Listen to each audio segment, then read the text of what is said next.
बलहा विधानसभा क्षेत्र के इस मिहिरपुरवा यानी मोतीपुर में नई तहसील भवन के लोकार्पण और तहसील के अधिकारी और कर्मचारियों के लिए आवासीय भवन के शिलान्यास के लिए आयोजित आज के समारोह के अवसर पर मैं आप सभी इस पूरे तहसील वासियों को और पूरे बहराइच जनपद के वासियों को हृदय से बधाई देता हूं और उन सब के प्रति अपनी शुभकामनाएं भी देता हूं। बहराइच जनपद भारत की ऋषि परंपरा से जुड़ा हुआ जनपद है। कहते हैं महर्षि बालार्क का एक विश्व प्रसिद्ध आश्रम इसी बहराइच जनपद में था। बहराइच जनपद भारत की ऋषि परंपरा से जुड़ा हुआ जनपद है। कहते हैं महर्षि बालार्क का एक विश्व प्रसिद्ध आश्रम इसी बहराइच जनपद में था और बहराइच की पहचान और नाम उन्हीं बालार्क ऋषि के नाम पर आगे चला था और ये बहराइच वही ऐतिहासिक भूमि है जहां पर एक विदेशी आक्रांता को धूल दूषित करते हुए महाराज सुहेलदेव ने भारत की विजय पताका को दिगंत तक पहुंचाने का काम किया था। महाराज सुहेलदेव का शौर्य और पराक्रम इस स्तर का था, उन्होंने विदेशी आक्रांताओं के साथ जो शौर्य और पराक्रम का परिचय दिया था उसी की परिणति थी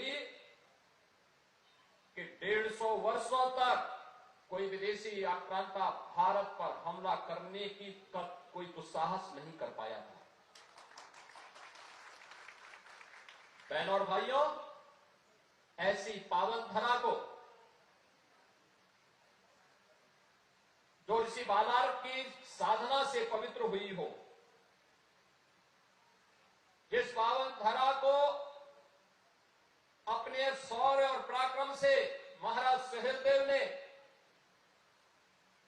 विजय भूमि के रूप में बदल करके इसे बहराइच की पहचान दी। इस बहराइच की पावन धरा को नमन करते हुए मैं आप सबका हृदय से अभिनंदन करता हूं।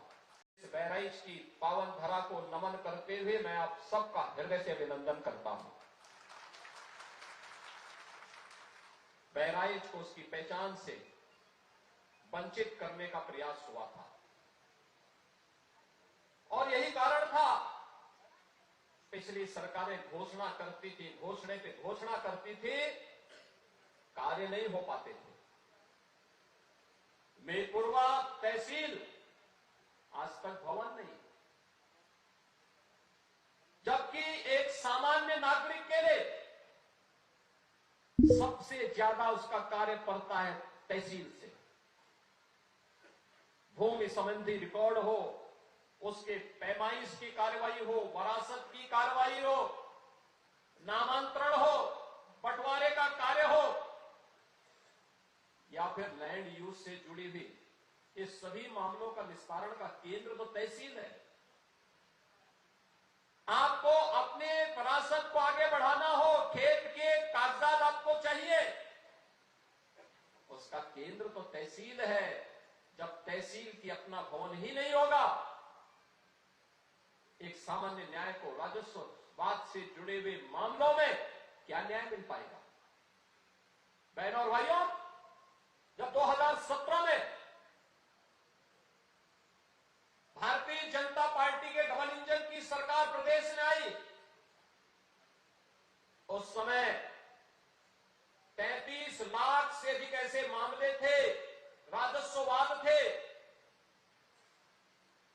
जो लंबित पड़े थे। 33 लाख से अधिक मामले, जिसमें वरासत का मामला था, नामांतरण का मामला था, लैंड यूज के मामले थे, बंटवारे के मामले थे, पैमाइश के मामले थे। आप अनुमान करिए कि 33 लाख मामले अगर लंबित हैं तो गांव-गांव में मारपीट होना, बलवा होना, दबंगों के द्वारा गरीब की जमीन को जबरन हथिया लेना, ये आम बात रही होगी। और यही कारण था उत्तर प्रदेश में पिछली सरकारों के निकम्मेपन के कारण, बेईमानी और भ्रष्टाचार की इस कदर उन्होंने इन केंद्रों को अड्डा बना दिया था, एक सामान्य नागरिक न्याय की उम्मीद नहीं कर सकता था। गरीब की आवाज को दबाई जाती थी।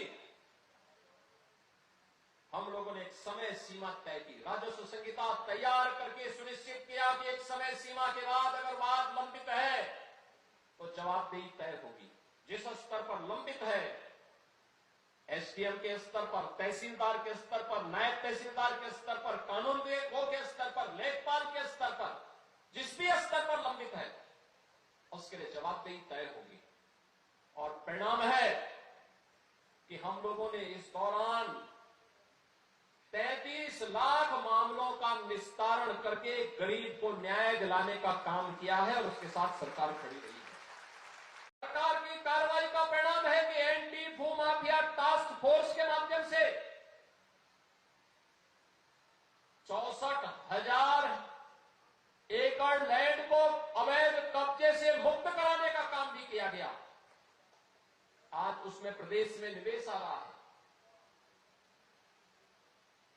लेकिन अभी भी एक चैलेंज है हम लोगों के सामने, और चैलेंज वही, सरकार ने इसके लिए, डबल इंजन की सरकार ने फिर इसमें और व्यवस्था की है कि गांव में ग्राम सचिवालय होगा। ग्राम सचिवालय में ऑप्टिकल फाइबर या वाईफाई की हम सुविधा देंगे और गांव में ही गांव के लोगों को बैंक की सुविधा भी देंगे। गांव में ही जन्म प्रमाण पत्र, मृत्यु प्रमाण पत्र, आय प्रमाण पत्र, जाति प्रमाण पत्र, निवास प्रमाण पत्र, सभी गांव में ही उसे उपलब्ध हो जाने चाहिए। ऑनलाइन ये सुविधा गांव में उन्हें प्राप्त हो। ज्यादातर ग्राम पंचायतों ने इस कार्य को आगे बढ़ाना प्रारंभ किया है। और दूसरा, लैंड रिकॉर्ड को डिजिटाइज करना। अब पैमाइश में मनमानापन नहीं चल सकता कि गरीब को थोड़ा सा घुमा दो तो एक गरीब का हम कोई मार दे। ये तो सारे के सारे हम सैटेलाइट के माध्यम से ऐसी व्यवस्था करेंगे कि 1 इंच लैंड भी किसी गरीब की मारी नहीं जाएगी। और इस व्यवस्था को लागू करने के लिए सरकार आगे बढ़ चुकी है। इसके लिए अच्छी तहसील भवन की आवश्यकता थी और इसीलिए आज मैं स्वयं ही मिहीपुरवा में आया हूं, इस मोतीपुर में आया हूं, आप सबको समर्पित करने के लिए, इस तहसील भवन को करने के लिए आया हूं। अब कि यहां तहसील में जिन अधिकारियों की तैनाती होगी वे बहराइच में रहेंगे, नहीं, उनके लिए आवास भी यहीं बनेगा और यहीं पे कैंपस में रह करके उस समस्या का समाधान भी करेंगे। हमने पहले ही कह रखा है, जहां तहसील है, जहां ब्लॉक है, जहां थाना है, जहां सर्किल है, वहां के अधिकारी वहीं पे रहे, रात्रि निवास वहीं पर करें, क्योंकि बहानेबाजी नहीं चल सकती। और वहीं पर रहने के लिए उन्हें कहा गया है। बहनों और भाइयों, जब ये आवासीय सुविधा बनेगी और सुविधा यहां पर हो जाएगी, जिससे लोगों को समय से न्याय मिले, लोगों का एहसास हो, किसी गरीब के साथ, किसी किसान के साथ, किसी नौजवान के साथ, किसी महिला के साथ अन्याय न हो। ये डबल इंजन की सरकार प्रधानमंत्री मोदी जी के नेतृत्व में इसको प्रभावी ढंग से लागू करने के लिए पूरी प्रतिबद्धता के साथ लगी हुई है। और इसी दिशा से बहनों भाइयों, आज मुझे यहां पर इस तहसील के लोकार्पण कार्यक्रम में आवासीय भवनों के शिलान्यास कार्यक्रम के लिए स्वयं यहां पर आना पड़ा है। बरसात के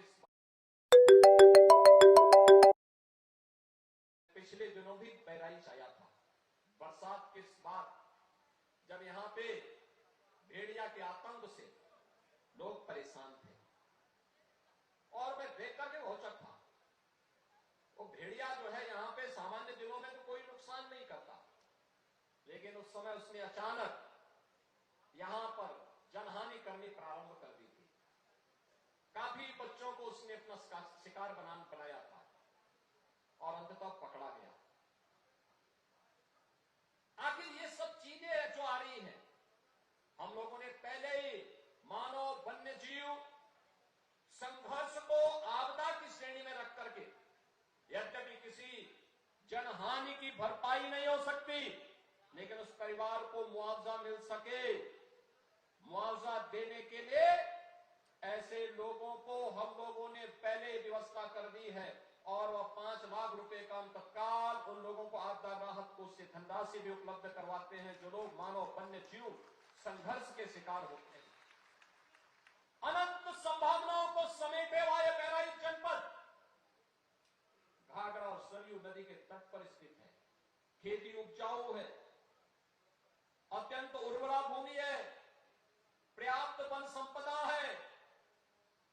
कतनिया यहां पर एक वन्य जीव का अभ्यारण्य भी है, पर्यटन की अनंत संभावनाएं हैं और अब तो बहराइच में उनका मेडिकल कॉलेज भी बन गया है और बहराइच में महाराज सुहेलदेव का विजय स्मारक भी बनकर के तैयार हो गया है, जिसको कुछ ही दिनों में लोकार्पण की कार्रवाई संपादित होगी।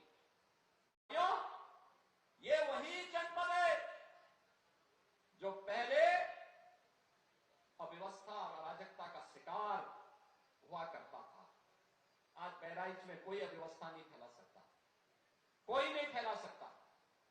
आज उत्तर प्रदेश में आप देख रहे होंगे, महाकुंभ के इस भव्य आयोजन के बाद पूरी दुनिया उत्तर प्रदेश की तरफ कौतूहल की निगाहों से देख रही है। आपने अभी 2 दिन पहले देश की संसद में आदरणीय प्रधानमंत्री जी के द्वारा महाकुंभ पर दिए गए वक्तव्य को आप लोगों ने सुना होगा। प्रधानमंत्री जी ने भूरी भूरी प्रशंसा की है उत्तर प्रदेश वासियों की और महाकुंभ के आयोजन की। मानवता का इतना बड़ा आयोजन दुनिया में कहीं नहीं हुआ है, कोई नहीं कर सकता है। उत्तर प्रदेश में हुआ है। मां गंगा, मां यमुना, मां सरस्वती की त्रिवेणी के संगम में 66 करोड़ से अधिक लोग श्रद्धालु जनों का आगमन। ये भारत की महान सनातन संस्कृति की योग गाथा को अनंत काल तक गाने के लिए आने वाली पीढ़ी को विरासत के रूप में छोड़ चुकी है और उसी परंपरा का एहसास कराने के लिए आज मैं आपके पास आया हूं। आप सबसे कहने के लिए एक तरफ एक भारत श्रेष्ठ भारत की परिकल्पना साकार हो रही है, पूरा देश एकजुट होकर के कार्य कर रहा है। उन स्थितियों में मैं सभी उत्तर प्रदेश वासियों से कहना चाहूंगा, जब भारत की सनातन संस्कृति और भारत की परंपरा का गुणगान दुनिया कर रही है, तब भारत के महापुरुषों के प्रति श्रद्धा और सम्मान का भाव हर नागरिक का दायित्व होना चाहिए। और स्थितियों में किसी भी आक्रांता को महिमा मंडन नहीं करना चाहिए। आक्रांता का महिमा मंडन का मतलब देशद्रोह की नींव को पुख्ता करना और स्वतंत्र भारत ऐसे किसी देशद्रोही को स्वीकार नहीं कर सकता है जो भारत के महापुरुषों को अपमानित करता हो, उन आक्रांताओं का महिमा मंडन करता हो, जिन आक्रांताओं ने भारत की सनातन संस्कृति को रौंदने का कार्य किया था, बाहर बेटियों की इज्जत पर हाथ डालने का काम किया था, हमारी आस्था पर प्रहार किया था, उसे आज का ये नया भारत स्वीकार करने को कतई तैयार नहीं है। और इसीलिए मैं आपके कहने के लिए आया हूं, विकास की गाथा तभी आगे बढ़ सकती है जब हम अपनी विरासत को पूरे गौरव के साथ आगे बढ़ाने का काम कर रहे हैं। हमारी गौरव गाथा विरासत के साथ जुड़ती है, विरासत विकास के साथ जुड़ता है। विरासत और विकास की अद्भुत गाथा का ही एक नया रूप है बहराइच का, जहां मेडिकल कॉलेज भी बन गया है और साथ साथ हमने बहराइच का बाईपास भी स्वीकृत कर दिया है। बहराइच में एक नया बाईपास शुरू होगा, नेपाल से कनेक्टिविटी को आसान कर लिया है और यहां पर जो कतनिया घाट वन्य जीव प्रभाग है, इसको टूरिज्म की दृष्टि से इको टूरिज्म के एक नए हब के रूप में विकसित करने के लिए कोई भी लखनऊ से आएगा, 1-1.25 घंटे की दूरी पर बहराइच में महाराज और वहां से कबनिया घाट में इको टूरिज्म का आनंद लेकर के यहां पे ढेर सारे रोजगार को आगे विकसित करने में अपना योगदान देगा। और उसी योगदान के प्रति आप सबके सहयोग के लिए आज हम सब आपके बीच में यहां पर आए हैं। बहनों और भाइयों, आज आप देख रहे होंगे ये वही जनपद है जिस जनपद की 2017 के पहले जो जनपद की यहां पे जो जीडीपी थी वह इस जनपद की मात्र 6,934 करोड़ थी। और आज जब हम 23-24 की बात करते हैं तो यह कई गुना आगे बढ़ करके 25,000 करोड़ रुपए से अधिक हो चुकी है अकेले बहराइच की। बहराइच में इस दौरान यहां पे निवेश के भी ढेर सारे प्रस्ताव आए हैं। बहराइच में निवेश हो, अब इसके लिए लोग आ रहे हैं। निवेश का मतलब रोजगार का सृजन, आगे बढ़ना, उस प्रकार की व्यवस्था को आगे बढ़ाना, और ये चीजें आज एक और सरकार तेजी के साथ आगे बढ़ाने का काम कर रही है। आज मुझे अभी गोंडा में बहराइच के युवाओं को भी हम लोग मुख्यमंत्री युवा उद्यमी योजना के अंतर्गत कई युवाओं को 5 लाख रुपए तक का ब्याज मुक्त ऋण उपलब्ध करवाने का कार्य करने जा रहे हैं, जिससे वह भी एक युवा उद्यमी के रूप में अपनी पहचान बना सके। और 25, 26 और 27 मार्च को जो 3 दिवसीय जनपद स्तर पर मेला लगेगा, इसमें बचे हुए युवाओं को जो भी युवा उद्यमी स्कीम का लाभ लेना चाहेगा उसको भी ये पैसे की व्यवस्था उस दौरान बैंकर्स के माध्यम से मिलेगी, जिस पर जो भी ब्याज आएगा उसका भुगतान सरकार करेगी। और इसमें मार्जिन मनी की व्यवस्था भी सरकार करने जा रही है, जिससे नए नए उद्यमी हम विकसित कर सके, बना सके, आत्मनिर्भरता के लक्ष्य को आगे बढ़ा सके। एक और जहां युवाओं को आत्मनिर्भरता के लक्ष्य को प्राप्त करने की दिशा में सरकार कदम बढ़ा रही है, बड़े निवेश को आमंत्रित कर रही है, वहीं दूसरी ओर मुझे बताते हुए प्रसन्नता है कि बहराइच जनपद में डबल इंजन सरकार ने 2,10,000 से अधिक गरीबों को एक आवास उपलब्ध करवाया है। प्रधानमंत्री आवास योजना में, मुख्यमंत्री आवास योजना में। इसके साथ ही 4,12,000 से अधिक गरीबों के घर में एक शौचालय बनाने का काम भी किया है। 1,041 गांवों में सामुदायिक शौचालय का निर्माण भी किया है।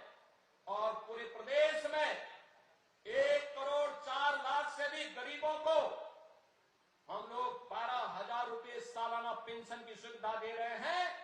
और बहराइच में 66,200 से अधिक निराश्रित महिलाओं को, 1,29,000 से अधिक वृद्धजनों को और 20,000 से अधिक दिव्यांग जनों को 12,000 रुपए सालाना पेंशन की सुविधा का लाभ भी प्रदान किया जा रहा है।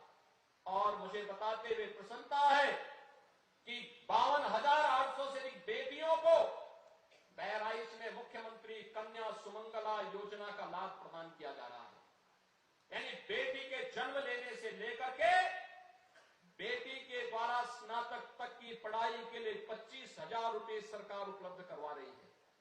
बहनों और भाइयों, मुख्यमंत्री सामूहिक विवाह योजना, अब तक इस योजना में हम लोगों ने हजारों बेटियों की शादी बहराइच में की है।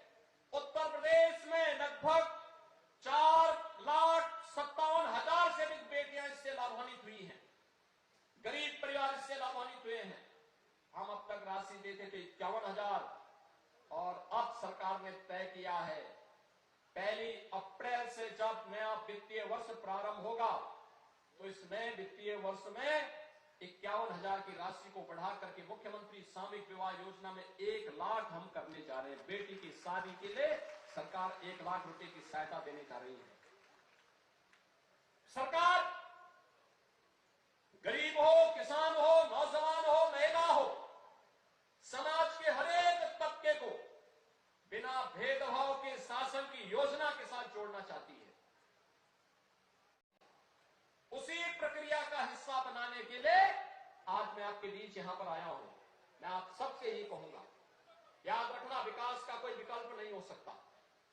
और जो ये भवन बनाए जा रहे हैं, हमारा प्रयास है, भवन बन गया है, बहुत शीघ्र हम लोग यही व्यवस्था करने जा रहे हैं कि हर तहसील में फायर स्टेशन की स्थापना भी हो, जिससे गर्मियों में फसलों पर या गरीबों या किसी भी घर में किसी भी अन्य स्थल पर अग्निकांड की घटना से कोई जनधन की हानि न होने पाए।